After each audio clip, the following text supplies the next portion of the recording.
great to be here, and it's great to see you here. That's what makes it great. Thank you for coming.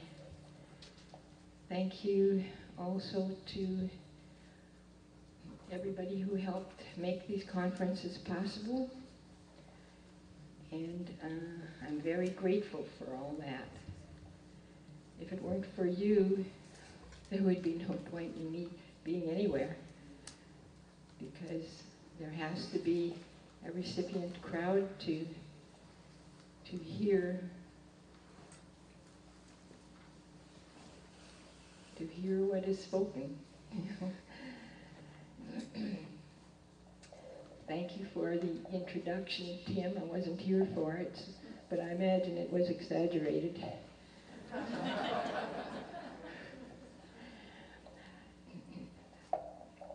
Can I have an idea of how many persons here were not here yesterday? Okay, I want to do a little review then to catch you up to where we finished yesterday. I was saying that I was pursuing a project called Lack of Health, Lack of Wellness. In other words, the project is wellness, not just wellness from cancer or cure of cancer, which has been my project so far. I had dealt only with cure of cancer, cure of AIDS, and researched quite a few other illnesses, but didn't come to any conclusion on it until fairly recently, because I got introduced to the damage of radioactivity. That's what shone the light onto the path of what is causing our aches and pains, no matter where they are.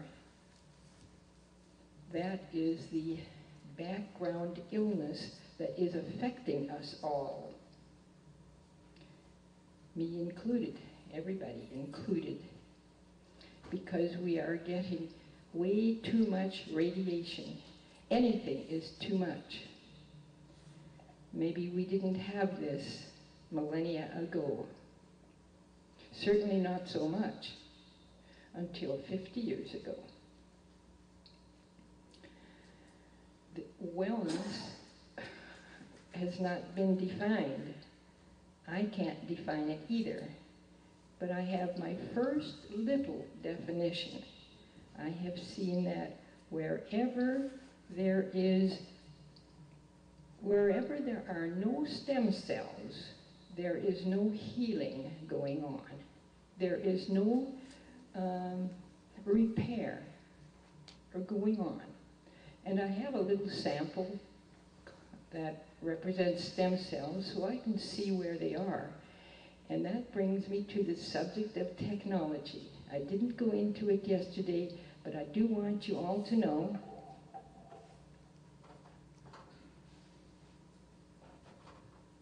that everything I have done is based on a new technology.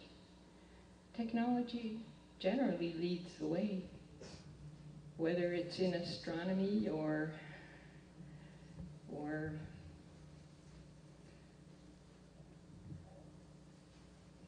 geology or communications.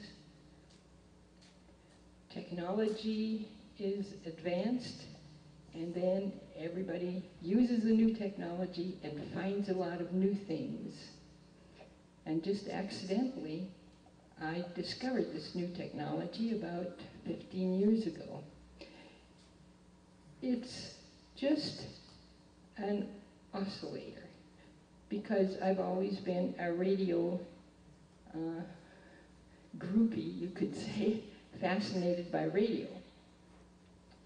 Fortunately, I'm one of many, many in the USA and all over the world who are called amateur operators, because they are fascinated by radio.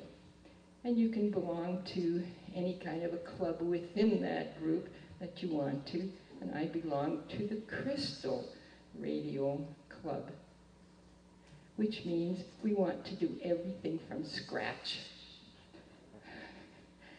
We don't want any black boxes handed to us or anything sophisticated, because we like to be at the ground level of understanding.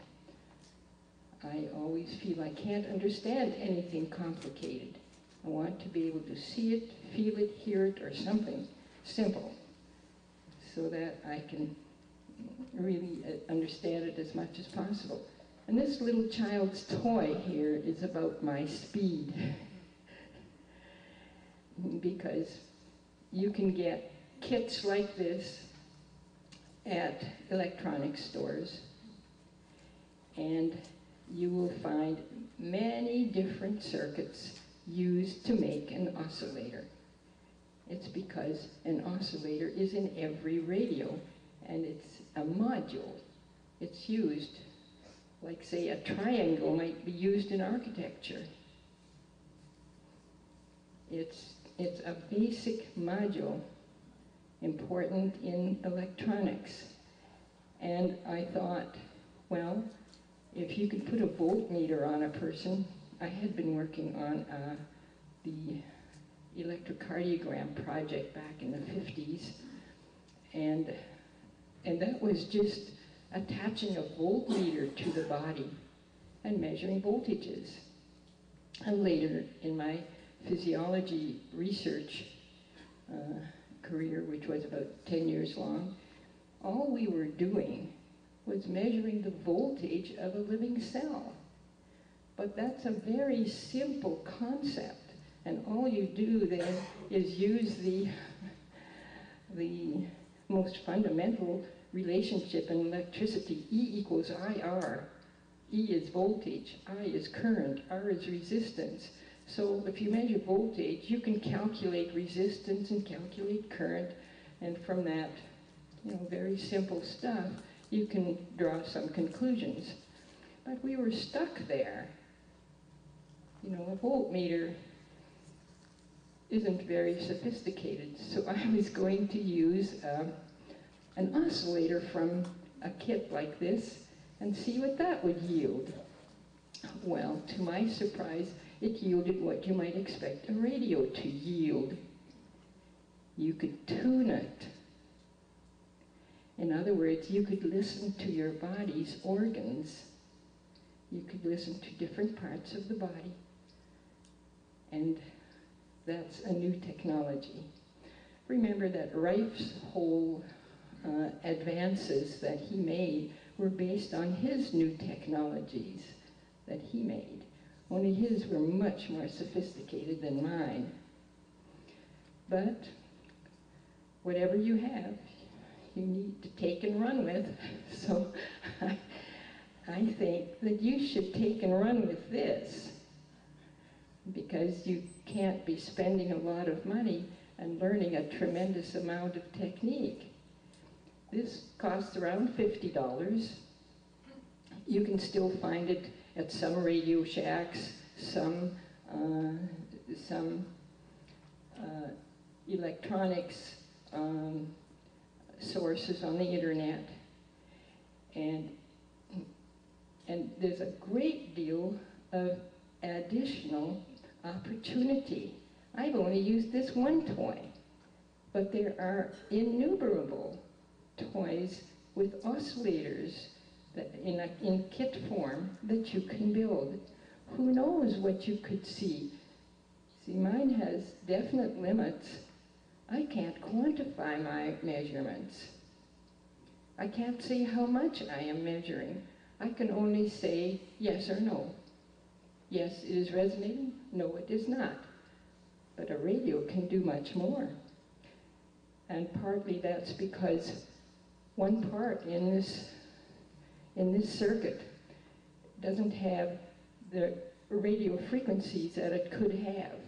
And if you just bought a different one and inserted that, you might be able to quantify all this. So I'm hoping to spark your interest if you're the experimental type out there, and see if you can advance this technology. After this meeting, I'm not sure just when, perhaps Tim has told you, I will demonstrate this to show you how it works. And there is a saying out there that it's very difficult. Well, it's very difficult to learn to ride a bicycle when you're 6 years old or 5. It's difficult to learn the word processing, difficult to learn games, but it's in that category. Our doctor in Mexico, our MD doctor, our Mexican doctor, teaches every patient if they're able to sit up. So you know it's not that difficult. So he teaches the patient and the caregiver, if possible, two of them at no cost. And always one of them learns, at least. And that has given us wonderful statistics. If the patient themselves learn to do this, there's a 100% chance of success for them when they go home, so that nothing will come back. If only one person, if the caregiver only learns, there is a very good percentage of success, but not 100%. So it's not that hard to learn. And I will show you how it goes and where you can get helps when I do the demonstration. So this is it here. You can see it in detail afterwards when I do the demonstration.